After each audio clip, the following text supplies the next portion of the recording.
ലോകത്തെ ഏറ്റവും കുഴപ്പം പിടിച്ച വാക്ക് എന്താണെന്നറിയോ? കുഴപ്പമില്ല. മലയാളികളുടെ ക്ലാസിക് സ്റ്റേറ്റ്മെന്റ് ആണ്. സുഖമാണോ? ആ കുഴപ്പമില്ല.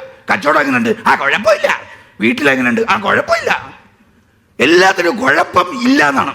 എനിക്കൊരു കാര്യം അറിയോ, നമ്മളെ സൃഷ്ടിച്ചപ്പോഴേ ദൈവം ഈ ബ്രെയിനെ ഉണ്ടാക്കിയത് നെഗറ്റീവ് ചിന്തിക്കാനല്ല കേട്ടോ. ഉണ്ടാക്കിയ ആള് പോസിറ്റീവ് ചിന്തിക്കാനാണ് ഉണ്ടാക്കിയത്. പക്ഷെ യൂസ് ചെയ്ത് നെഗറ്റീവ് ആയിപ്പോയതാ. ഒരാനയെ കുറിച്ച് ചിന്തിക്കരുത്. എന്തിനാ ചിന്തിച്ചേ? ചിന്തിക്കരുതെന്നല്ലേ പറഞ്ഞേ? ചിന്തിക്കരുത് എന്ന് വെച്ചാൽ ചിന്തിക്കുക അരുത്. അരുത് നെഗറ്റീവാ. ബ്രെയിൻ നെഗറ്റീവ് എടുക്കൂല.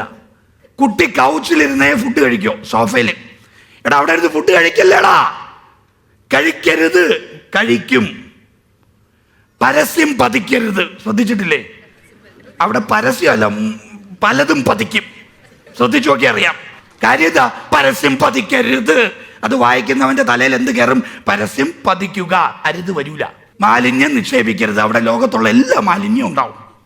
ചില വാക്കുകൾ നമ്മൾ അൺകോൺഷ്യസ്ലി യൂസ് ചെയ്യുന്നതാണ്. But that will harm our life. അപ്പൊ എന്താ വേണ്ടത്? നമ്മൾ യൂസ് ചെയ്യുന്ന വാക്കുകൾ നമ്മൾ ശ്രദ്ധിക്കണം. ഇല്ലെങ്കിൽ അത് നമ്മുടെ ലൈഫിനെ ലിമിറ്റ് ചെയ്യും. നമ്മളുടെ ജീവിതത്തെ നമ്മൾ ആഗ്രഹിക്കുന്ന ഇടത്തേക്ക് എത്തിക്കാതെ മാറ്റാൻ നമ്മൾ ഉപയോഗിക്കുന്ന വാക്കുകൾ നമുക്ക് എഗെയിൻസ്റ്റായി മാറും.